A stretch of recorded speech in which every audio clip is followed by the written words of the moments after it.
Hi, it's Danny. Thanks for checking out another toning video about abdominal muscles.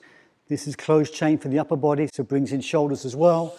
Feel free to join in or just say this for another time that you can do a kneeling plank. Especially if you're more beginner or have a back injury at the moment, you could do a full plank.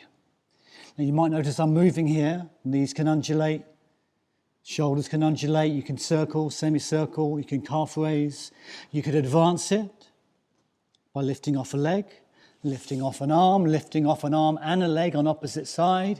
You can of course play with side bending and side stretching and working those oblique muscles on the side. So planks could also be from here if there's a reason you can't work on your forearms. But a great way of toning up abdominal muscles and length.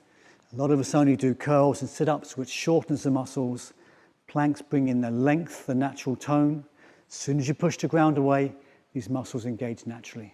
Let's keep it natural and let's include some planks as part of our abdominal routine. Thanks for watching today's mini video.